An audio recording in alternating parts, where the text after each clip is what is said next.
जी अस्सलाम वालेकुम वरहमतुल्लाहि वबरकातुहू। पाकिस्तान तहरीक इंसाफ ने बाकायदा तौर पर अब ये तस्लीम कर लिया है कि अली अमीन गंडापुर अपनी काबीना के हमरा कोर कमांडर हाउस पेशावर गए और कोर कमांडर पेशावर से मुलाकात की। इस पर बात करनी है और इस पर बात करनी है कि गवर्नर पंजाब बलीगुर रहमान अपने ओहदे पर मौजूद हैं। अहद चीमा जो वफाकी वज़ीर हैं वो अपने ओहदे पर मौजूद हैं, मगर एचिसन कॉलेज के प्रिंसिपल ऑस्ट्रेलवी प्रिंसिपल माइकल ए थॉम्सन का इस्तीफ़ा मंजूर कर लिया गया है। यही कुल कहानी है मेरे बनाना रिपब्लिक पाकिस्तान की। इस मौजू पर भी बात करेंगे और इस पर भी बात करनी है कि वज़ीर दाखिला मोहसिन नकवी जो पीसीबी के चेयरमैन भी हैं, अब पीसीबी में अपने चहेतों, लाडलों और दोस्तों को ला रहे हैं। कौन कौन आ रहा है पीसीबी में, इस पर भी बात करेंगे। और इस पर भी बात करनी है कि 2024 के इलेक्शन में कितनी बड़ी धांधली हुई, कितना बड़ा झुरलू फिरा, कितना वसी पैमाने पर मैंडेट चोरी हुआ। इसकी एक मिसाल है अहमद बिलाल महबूब साहब जो पिलडाट के सरबराह हैं। वो कह रहे हैं कि हमने फॉर्म 45 जो इलेक्शन कमीशन ने अपनी वेबसाइट पर अपलोड किए थे उनको देखा तो पता चला कि ओन चौधरी को जितवाया गया और सलमान अकरम राजा को हरवाया गया।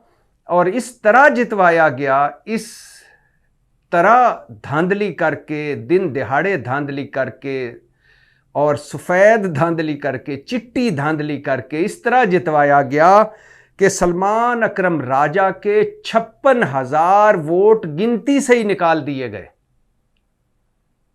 ये सब मौजू हैं जिन पर बात करनी है, लेकिन सबसे पहले ये बताता चलूं कि फॉर्म 45 पर खड़ी हुकूमत के वज़ीर आज़म शहबाज शरीफ अपने पहले गैर मुल्की दौरे पर सऊदी अरब तशरीफ़ ले जा रहे हैं और 2 रोज़ा दौरा होगा। सऊदी क़यादत से वो मुलाकात करेंगे और ये दावत उनको मिली है सऊदी क़यादत से। लेकिन ये दावत क्यों मिली है, इसके पीछे एक कहानी, और वो कहानी ये है कि army chief general Asim Munir Saudi Arab का दौरा कर चुके हैं, सऊदी क़यादत से मुलाकातें कर चुके हैं और सऊदी वज़ीर भी हमारे 23 मार्च की परेड में आ चुके हैं। ज़ाहिर है फ़ौज हरावल दस्ता है इस हुकूमत का, फ़ौज कांटे चुन रही है इस हुकूमत के, फ़ौज मईशत के लिए काम कर रही है इस हुकूमत के लिए, बल्कि पाकिस्तान के लिए मैं कहूँगा। और फ़ौज ही है जो पहले जाती है मुल्क मुल्क और जाकर उस मुल्क की क़यादत को कायल करती है और फिर हमारी साख लेस, इखलाकी बरतरी लेस और मकबूलियत लेस हुकूमत का सरबराह भागा भागा जाता है। सब कुछ पहले ही तय हो चुका है। सऊदी सरमायाकारी आ रही है, वो भी फ़ौज की वजह से। सऊदी सरमायाकार आ रहे हैं, वो भी फ़ौज की वजह से। सऊदी अरब अगर हमारी फ्यूचर में मुस्तकबिल में कोई मदद करेगा, वो भी फ़ौज की वजह से। और सऊदी अरब अगर किसी पर ट्रस्ट कर रहा है तो वो भी फ़ौज पर। ये एक नुमाइशी और फरमाइशी दौरा होगा, वैसे ही जैसे अनवारुल हक काकड़ जब निगरान वज़ीर आज़म थे तो वो दौरों पर जाते थे और मुआहदों पर दस्तखत करते थे। वो मुआहदे असल में किए होते थे पाकिस्तान आर्मी ने उन ममालिक के साथ जिन पर अनवारुल हक काकड़ तस्वीरें खिंचवाते थे और मुआहदे पर दस्तखत करते थे। लेकिन शहबाज शरीफ साहब के लिए यही काफ़ी है कि वो दौरा खड़काएंगे, हो सकता है उम्रा भी करें, हो सकता है मस्जिद नबवी भी जाएं, हो सकता है हरम पाक भी जाएं और नफल भी पढ़ें, और हो सकता है उनके लिए दरवाज़ा भी खुल जाए हरम पाक का। हमारी औकात इतनी है और हमारी यही औकात है और यही कहानी है कि हमारी इस हकूमत जो साख लेस भी है, इखलाकी बरतरी लेस भी है, जो मकबूलियत लेस भी है, इस पे दुनिया का कोई मुल्क एतबार करने को तैयार नहीं है। कल आपको बता चुका हूँ कि मुआशी बुरहान इस तरह का है कि पाकिस्तान को अगले 5 सालों के लिए 120 अरब डॉलर चाहिए। अगले 5 सालों में 120 अरब डॉलर कहाँ से आएंगे कुछ पता नहीं। और इंसानी तरक्की में पाकिस्तान का 164वां नंबर है। 200 मुल्कों में गालिबन ये 190 मुल्कों की फहरिस्त है, 200 या 190 मुल्कों की, उसमें 164वां नंबर हमारा है। और हम हेटी और जिम्बाब्वे से भी पीछे हैं इंसानी तरक्की में। और ये भी कल आपको बता चुका हूँ कि 9 करोड़ 80 लाख पाकिस्तानी गुर्बत की लकीर के नीचे झूले माइयाँ कर रहे हैं, और 1 करोड़ मज़ीद गुर्बत की लकीर के नीचे जाने वाले हैं। और मज़दूर की दिहाड़ी बढ़ी है 5%, महंगाई बढ़ी है 50%। हुकूमत कह रही है 30% बढ़ी है। हुकूमत कभी जाए किसी बाज़ार में तो पता चले कि 30% महंगाई बढ़ी है या 50%। और अभी और सुन लीजिए, आलमी इदारे, मुआशी इदारे कह रहे हैं, IMF समेत, कि अगर इक्तसादी व मुआशी सख्त इस्लाहात ना की गई, मगर मच्छों को ना पकड़ा गया, इलीट तबके को टैक्स नेट में ना लाया गया, 17.25 अरब डॉलर की जो इलीट तबके को, तबका अशराफिया को मराद दी जाती हैं, वो ना दी गई, तो महंगाई, बेरोज़गारी और गुर्बत के झक्खड़ चलेंगे और आम आदमी पिसेगा।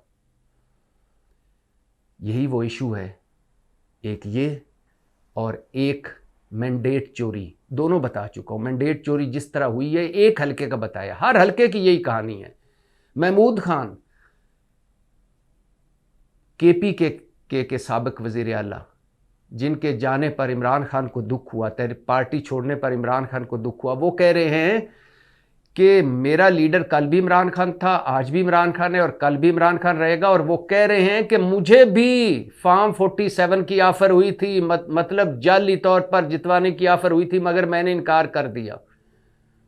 अगर ये सच है तो महमूद खान साहब शुक्रिया आपका, कम से कम इतना ज़र्फ तो आपने दिखाया कि जाली तौर पर जीतने से इनकार कर दिया। वरना हमारे यहाँ तो बकौल मरियम नवाज़ पाकिस्तानी इमाम खुमैनी जाली जीत कर बड़े मेंबर बने बैठे हैं।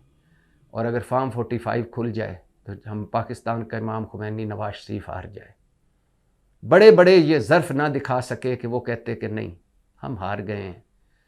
महमूद खान KPK के हों, चीमा निसार चीमा पंजाब के हों, कम से कम कुछ लोगों ने, हाफिज़ नईम कराची के हों, कुछ लोगों ने ये ज़र्फ तो दिखाया और कहा कि मुस्तफ़ा नवाज़ खोखर इस्लामाबाद के हों, कुछ लोगों ने ये ज़र्फ तो दिखाया कि कहा कि नहीं भाई हम नहीं जीते और ना हम जीतना चाहते हैं जाली तौर पर, और हम हारे हैं। मगर जो जीता है वो नहीं है। मुस्तफ़ा नवाज़ खोखर ने कहा जो जीता है वो मुस्लिम लीग नून का नहीं है, मैं तो हार गया हूँ, अपनी हार मानता हूँ, मगर जो जीता है वो तरीके इंसाफ का है, उसे भी हरवा दिया गया। ओन चौधरी को अहमद बिलाल महबूब कह रहे हैं, पिलडाट जो इलेक्शन पर नज़र रखता है इदारा, वो कह रहा है कि 56,000 वोट गिनती से निकाल दिए गए। 56,000 वोट सलमान अकरम राजा के ओन चौधरी के मुकाबले में। तो खैर इस तरह की बनी हुकूमत, जिसके बारे में कहा जाता है कि इसकी मुबैना तौर पर सिर्फ 30 नशिस्तें थी, वो भी बढ़ा चढ़ा कर अगर बयान किए, लोग तो 17 कहते हैं, 21 कहते हैं, लेकिन जो ज़रा मोतदिल किस्म के होम्योपैथिक किस्म के लोग हैं, शरीफ लोग हैं, वो कहते हैं नहीं 30 सीटें थी मुस्लिम लीग नून की, और आज 130 से ज़्यादा हो गई हैं। और उस हुकूमत के सरबराह शहबाज शरीफ जा रहे हैं सऊदी अरब के पहले दौरे पर। और ये भी बताता चलूँ कि जो मशकूक ख़तों का मामला था, जो जहरीले पाउडर वाले ख़तों का मिलने का मामला था, उसमें वज़ीर आज़म साहब को भी मिल गया। वज़ीर आज़म साहब पे पता नहीं क्यों ज़ाया किया है जहरीला पाउडर या मशकूक ख़त। वज़ीर आला मरियम नवाज़ को भी मिल गया, पता नहीं क्यों ज़ाया किया है। और अब तक supreme court, Lahore high court और इस्लामाबाद हाई कोर्ट के 24 जजों को मिल चुके हैं मशकूक पाउडर वाले ख़त, मशकूक ख़त, जहरीले पाउडर वाले ख़त। इस पर तहकीकात जारी हैं। और जजों का जब मामला हो तो नजम सेठी साहब हमारे फरमा रहे हैं कि ये 6 जजों ने जो ख़त लिखा, उससे पहले जो शौकत सिद्दीकी ने कहा कि एजेंसी वालों ने मुझ पे दबाव डाला, जन फैज़ हमीद और बाकी आकर मुझे मिले और कहा कि आपने सज़ाएं हमारी मर्ज़ी के मुताबिक दी तो आपको चीफ जस्टिस बनाया जाएगा। उसके बाद इस्लामाबाद हाई कोर्ट के 6 जजों का ख़त। नजम सेठी कह रहे हैं कि अभी मज़ीद कुछ और जज भी बोलेंगे, वो भी हो सकता है ख़त लिखें कि हम पर भी दबाव डाला गया है, सिंध और पंजाब के जजेस। और नजम सेठी साहब ये भी फरमा रहे हैं कि हो सकता है, और ये और भी सुना जा रहा है कि ऐन मुमकिन है कि जब सुप्रीम कोर्ट में 29 मार्च को फुल कोर्ट बैठे या 7 रुकनी बेंच बैठे तो ये 6 जजेज इस्लामाबाद हाई कोर्ट के ये बताएंगे कि हम पे किस किस ने दबाव डाला, वो ओहदेदार कौन है और उसका ओहदा क्या है और वो किस इदारे से है। ये सुना जा रहा है, इस्लामाबाद में भी सुना जा रहा है। जजेस के करीबी ज़राए भी बता रहे हैं कि अगर 7 रुकनी बेंच ने पूछा, अगर फुल कोर्ट बना और उस सुप्रीम कोर्ट ने पूछा इन 6 जजेस से, तो वो सारी कहानी खोल कर रख देंगे।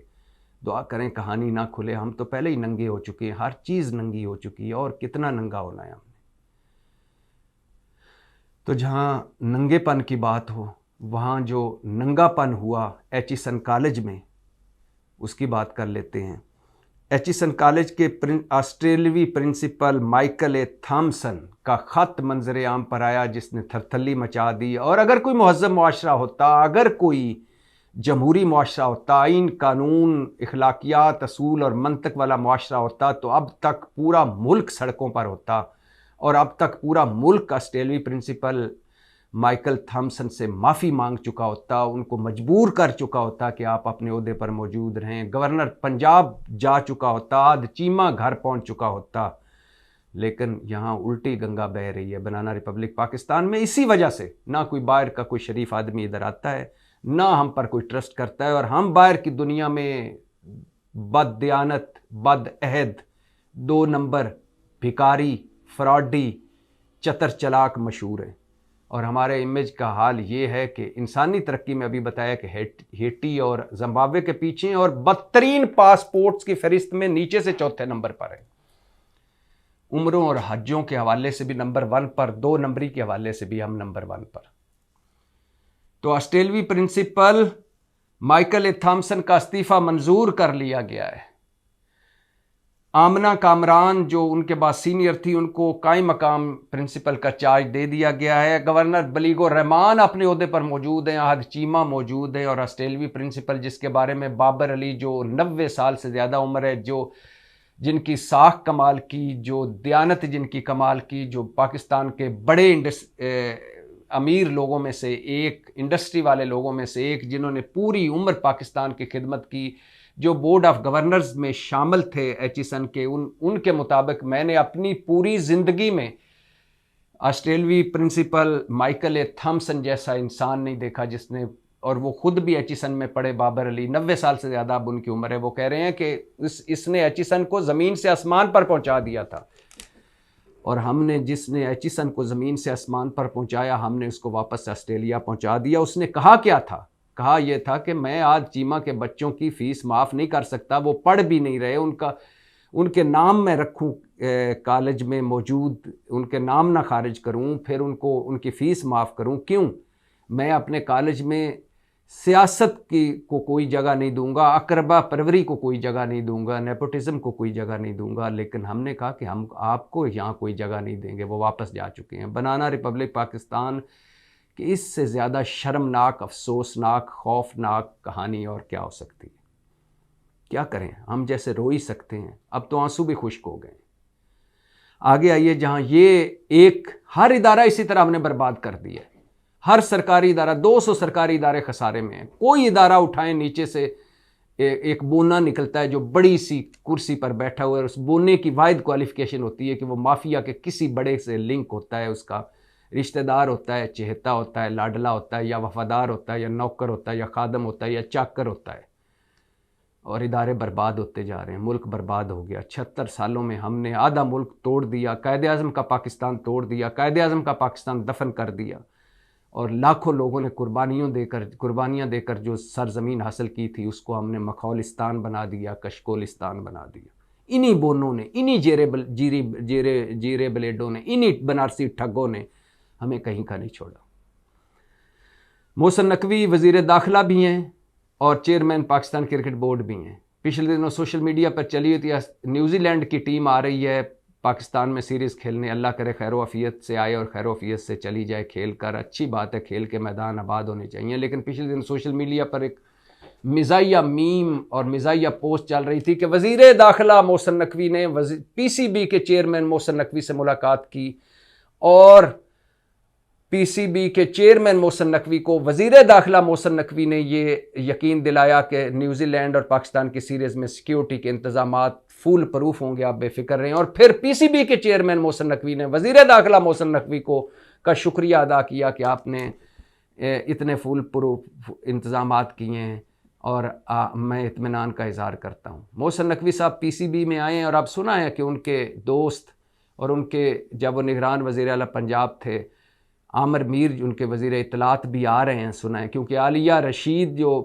पीसीबी की डायरेक्टर मीडिया थी उन्होंने इस्तीफ़ा दे दिया और सुना जा रहा है कि अब आमिर मीर मीडिया के मामला संभालेंगे। इसी तरह बिलाल अफजल थे ये भी मोहसिन नकवी काबीना में थे, ये वज़ीर माहौलियात और जंगलात थे। खैर से इन्होंने डोमेस्टिक क्रिकेट छोड़ें, क्लब क्रिकेट भी नहीं खेली, ये भी सिलेक्शन कमेटी में आ गए हैं। और ज़ाती जो उनका स्टाफ है, जो ज़ाती स्टाफ है वो वहाँ से पंजाब हुकूमत से लेके आ गए हैं पीसीबी में। यही हाल है पूरे पाकिस्तान का। यहाँ ऑस्ट्रेलवी प्रिंसिपल माइकल ए थॉमसन क्या करें? हमारे अपने ही लाडले चहेते, हमारे अपने ही नौकर चाकर इतने हैं कि उनको ही आमोदे नवाजते रहते हैं। मैंने कहा था ना कि सिंध कराची का एक माली था जो डीजी पार्क्स के ओहदे तक पहुंचा, मंजूर नज़र हुआ, उसको हमने तगमा कारकर्दगी भी दिया हुआ, प्राइड ऑफ परफॉर्मेंस भी दिया हुआ था। और उसका जब नैब ने छापा मारा तो उस माली का जो तरक्की करता डीजी पार्क्स बन गया था और कागज़ों में पार्क ही पार्क थे, लेकिन जब एक्चुअल जगहों पर गए तो कोई पार्क भी नहीं था, सब बिक चुके थे। उसको उस माली जो डीजी पार्क बना हुआ था उसका घर 10 अरब का था। 10 अरब का घर, ज़मीन और घर में जो मालियत थी वो 10 अरब की थी। बाप का बड़ा मज़ार बनाया हुआ था, मुर्गियों का शेड था, फैक्ट्री थी उस माली की। यही कहानी है। इस बाग जिसका नाम पाकिस्तान है, इसके माली अरबपति हो गए और हम कंगाल, मुल्क कंगाल हो गया, अवाम कंगाल हो गई। तो मोहसिन नकवी साहब भी अपने फेवरेट, अपने चहेते, अपने लाडले पीसीबी में ला रहे हैं। और अब वापस आए तहरीक इंसाफ पर, तो तहरीक इंसाफ इमरान खान के लाडले चहेते अली अमीन गंडापुर अब ये बाकायदा तौर पर तहरीक इंसाफ ने तस्लीम कर लिया है कि वो कोर कमांडर हाउस पेशावर गए, इफ्तार डिनर था, दावत मिली, अपनी काबीना के हमरा गए, वहाँ उन्होंने खिताब फरमाया, केपी के मामला डिस्कस हुए, केपी की सिक्योरिटी के मामला डिस्कस हुए और अली अमीन गंडापुर ने वहाँ खिताब भी फरमाया, अपनी तरजीहात भी बताई। पहले जब ये ख़बर सामने आई तो कहा गया कि नहीं, काबीना गई थी इफ्तार डिनर पे, अली अमीन गंडापुर नहीं गए थे। उससे पहले तहरीक इंसाफ ने कहा कि नहीं, कोई नहीं गया था, फिर कहा कि नहीं, काबीना गई थी। अब बाकायदा तौर पर तस्लीम किया कि वज़ीर आला और काबीना गई थी। कोई बुरी बात नहीं, अच्छी बात है। इस टाइम फ़ौज हम सब की है, फ़ौज से तल्लुकात, फ़ौज से लड़ाइयाँ सियासी जमात को जिचती नहीं है। अगर तहरीक इंसाफ में ये वाकई बदलाव आ रहा है, क्या वो वापस सियासत की तरफ आ रही है, रस्ते तलाश कर रही है, सियासत की तरफ जा रही है, तो इससे अच्छी बात और कोई नहीं हो सकती। और अगर अली अमीन गंडापुर का ये अपना इनिशिएटिव है कि वहाँ जाना इफ्तार डिनर पे, तो बहुत अच्छी बात है। अगर ये इमरान खान ने कहा है तो बहुत अच्छी बात है। इस पर पाकिस्तान तहरीक इंसाफ को बैक फुट पे नहीं आना चाहिए, फ्रंट फुट पे आना चाहिए कि हमसे गलतियाँ हुई, हमने लड़ाइयाँ वहाँ लड़ी जिसका फ़ायदा मुस्लिम लीग नून और पीपल्स पार्टी ने उठाया और पहले पीडीएम की सूरत में मुल्क पर अजाब बन करके आए और आप फिर से आके बैठे हुए हैं, हारे हुए जीत गए। तो ये इन्हीं लड़ाइयों का नतीजा है कि कुछ हारे हुए जीत गए और वो तहरीक इंसाफ जीत कर हार गई। तो अब मज़ीद लड़ाइयाँ ना लड़ें, ये मुल्क अब मज़ीद लड़ाइयों का मुतहम्मल नहीं हो सकता। और ये भी बताता चलूँ, जब तहरीक इंसाफ की बात हो तो फोकल पर्सनस की फहरिस्त तब्दील की है। शेर अफजल मरवत को निकाल दिया गया फोकल पर्सन में। फोकल पर्सन वो होते हैं जो पार्टी की तर्जमानी करें या इमरान खान से राब्ते में जो राब्ता रखें या इमरान खान से जेल में किसने मिलना है, किसने मुलाकात करनी है, उसका फ़ैसला करें। और शेर अफजल मरवत कह रहे हैं कि मेरे ख़िलाफ़, और वाकई सादा आदमी है, सिंपल आदमी है। मुश्किल तरीन वक्त में शेर अफजल मरवत ने पार्टी के लिए जलसे किए, जुलूस किए, रैलियाँ निकाली, जान हथेली पर रखी। जब सारे 80% तहरीक इंसाफ बड़े बड़े नाम छोड़ चुके थे और बाकी जो 20% बड़े नाम थे वो घरों में छुप कर बैठे हुए थे, उस वक्त शेर अफजल मरवत बाहर निकला। उससे लाख इख्तलाफ करें, उसके जज्बातीपन से इख्तलाफ करें, उसकी ज़बान से इख्तलाफ करें, उसके बयानों से इख्तलाफ करें, उसकी पार्टी पॉलिसी से हट के बयानों से इख्तलाफ करें, लेकिन ये मानना पड़ेगा कि मुश्किल तरीन वक्त में पार्टी को ज़िंदा रखा शेर अफजल मरवत ने। और वो वाकई इमरान खान के करीब हैं और अब भी हैं, लेकिन फोकल पर्सन से उन्हें निकाल दिया गया। उन्होंने कहा, शेर अफजल मरवत कह रहे हैं कि मुझे पार्टी के अंदर से 2 महीने में मेरे खिलाफ साजिशें हो रही थी और जिसका नतीजा ने ये निकला कि मुझे फोकल पर्सन से हटा दिया गया है और लीगल टीम से भी निकाल दिया गया है। फोकल पर्सन में आप बैरिस्टर गौर खान होंगे, उमर अयूब खान होंगे, शिबली फराज होंगे, इंतज़ार हुसैन पंचोता होंगे, बैरिस्टर अली ज़फ़र होंगे। बैरिस्टर अली ज़फ़र, इंतज़ार हुसैन पंचोता, बैरिस्टर गौर, ये वकला है और वकील, इनकी किसी की कुर्बानी पे या किसी की तरीके इंसाफ के जो खलूस में डाउट नहीं कर रहा, लेकिन इन सारों से मुश्किल तरीन वक्त में ज़्यादा काम किया था शेर अफजल मरवत ने। बहरहाल उनको निकाल दिया गया, लेकिन शेर अफजल मरवत को 10 रुकनी एपेक्स कमेटी में शामिल हैं वो ज़रूर। एक 10 रुकनी एपेक्स कमेटी बनाई है तहरीक इंसाफ ने, जो सियासतदानों से यानी सियासी जमातों से भी रब्ता करेगी। बैकडोर जो मुज़ाकरात होंगे या मुक़तदर हलकों से मुज़ाकरात होंगे या इदारों से मुज़ाकरात होंगे, वो भी यही कमेटी फ़ैसला करेगी और वो मुज़ाकरात करेगी। उस कमेटी में बैरिस्टर गौर हैं, अली अमीन गंडापुर हैं, उमर अयूब हैं, शिबली फराज हैं, असद कैसर हैं, शेर अफजल मरवत हैं, हमाद अज़हर हैं, हाफिज़ फ़रत हैं, ओन अब्बास बप्पी हैं, खालिद खुर्शीद GB के साबिक़ वज़ीर आला भी हैं। तो शेर अफजल मरवत इसमें अलबत्ता शामिल हैं अपेक्स कमेटी में, और लेकिन वो फोकल पर्सन से और लीगल टीम में इस वक्त शामिल नहीं है। इमरान खान से वो अगले हफ्ते मिलने जा रहे हैं, ईद पे भी हो सकता है मिलें, और वो कह रहे थे कि मैं बताने जा रहा हूँ कि कौन कौन मेरे खिलाफ साजिश कर रहा है, लेकिन मुझे किसी की कोई परवाह नहीं। मैं आपके साथ रहना चाहता हूँ, तहरीक इंसाफ के लिए कुछ पॉजिटिव करना चाहता हूँ, आप जो मेरे बारे में फ़ैसला करें मुझे मंजूर है। तो जहाँ ये सारे मामलात तहरीक इंसाफ ने अब अपने फोकल पर्सन तब्दील किए, तहरीक इंसाफ अब कोर कमांडर हाउस पेशावर में नज़र आ रही है, तहरीक इंसाफ बैकडोर मुलाकातों का माहौल बनाकर बैठी है, वहीं तहरीक इंसाफ एक ने ग्रैंड अलायंस भी बना हुआ है। महमूद खान अचकज़ई की सरबराही में 5 जमातें अभी शामिल हैं, दूसरे मरहले में 7 जमातें और शामिल हो जाएंगी, 12 जमातें बन जाएंगी, और ग्रैंड अलायंस का 13 अप्रैल को पहला जलसा पशीन में हो रहा है बलूचिस्तान में। इज्तिजाज और पूरे मुल्क में इज्तिजाज होगा, सड़कों पे आएंगे, जल्द से जुलूस करेंगे, रैलियां निकालेंगे, और वजह है मैंडेट चोरी, वजह है 6 जजेस का ख़त, वजह है मुकदमे गिरफ्तारियां, वजह है इमरान खान की रिहाई, वजह है हमें वापस सियासत में आने दिया जाए और हम मखसूस नशिस्तें दी जाएं, पाकिस्तान तहरीक इंसाफ को उसका हक दिया जाए। 13 अप्रैल से ये भी शुरू हो रहा है। एक तरफ बैकडोर मुज़ाकरात शुरू हो रहे हैं, तहरीक इंसाफ एक तरफ core commander house, core commander core commander हैं जी जनरल हसन अज़हर हयात पेशावर के, उनसे मुलाकात की है अली अमीन गंडापुर उनकी कबीना ने, और बैकडोर भी मुज़ाकरात हो रहे हैं और जल्द से जुलूस भी होंगे।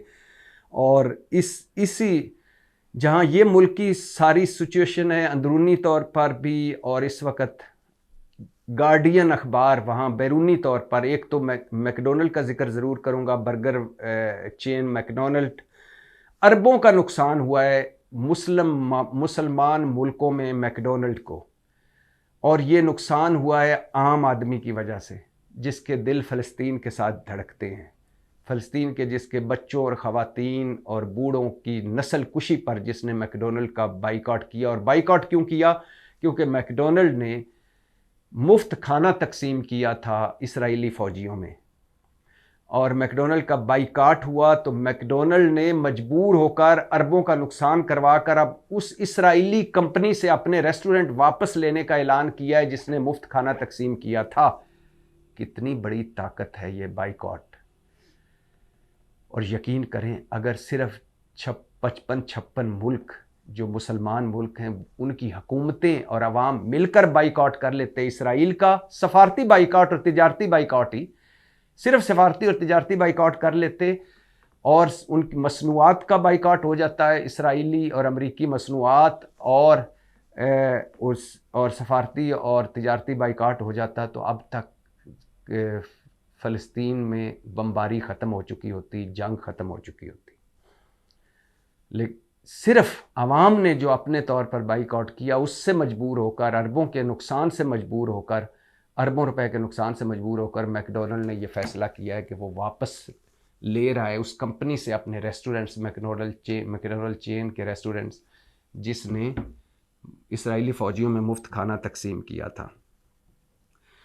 तो एक तरफ अंदरूनी तौर पर इंतशार है, एक तरफ अंदरूनी तौर पर तकसीम और नफ़रत है, एक तरफ अंदरूनी तौर पर सियासत बड़े दिलचस्प मरहले में पहुंची हुई है।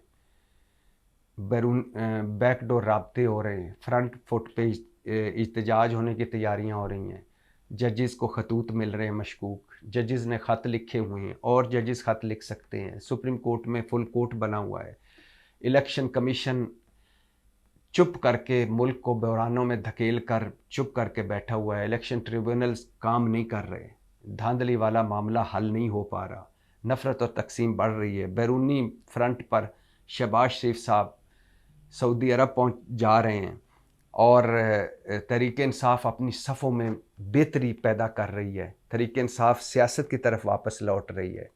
इमरान खान के केस मंतकी अंजाम तक पहुंच रहे हैं, तीनों बार बार कह चुका हूं, तीनों केस उड़ने वाले हैं। तोशाखाना उड़ चुका है, साइफ़र और इद्दत में निकाह केस भी उड़ जाएगा। इमरान खान इस साल के एंड तक, ये एक कोई अनहोनी ना हो जाए, कोई वाक़या या सानिया ना हो जाए, इस साल के एंड तक जेल से बाहर आते दिखाई देते हैं। पहले भी हो सकता है, लेकिन इस साल के एंड तक तो यकीनन लग रहा है कि वो बाहर आ जाएंगे। जहाँ ये है, वहाँ सूरत हाल हाउस ऑफ शरीफ में क्या है, उसकी एक झलक दिखा के बात ख़त्म करना चाहूँगा। हमज़ा शहबाज शरीफ जो पहले हाउस ऑफ शरीफ के जानशीन थे और फिर उनको हटाकर मरीम नवाज़ को जानशीन बनाया गया। हमज़ा शहबाज से सवाल एक साफ़ी ने किया कि आपने वफाकी हुकूमत में, मतलब अपने बाप की हुकूमत में, फादर साहब की हुकूमत में कोई वजारत नहीं ली, क्या अभी भी नज़रें पंजाब पर हैं? हमज़ा शहबाज संजीदा होकर बोले, ज़रा से दुखी लहजे में बोले, नहीं, मेरी नज़रें पंजाब पर नहीं हैं, आसमान पर है। इसी में सब कुछ है कि मैं आसमान की तरफ देख रहा हूँ, आसमान वाले की तरफ देख रहा हूँ। पाकिस्तान जिंदाबाद।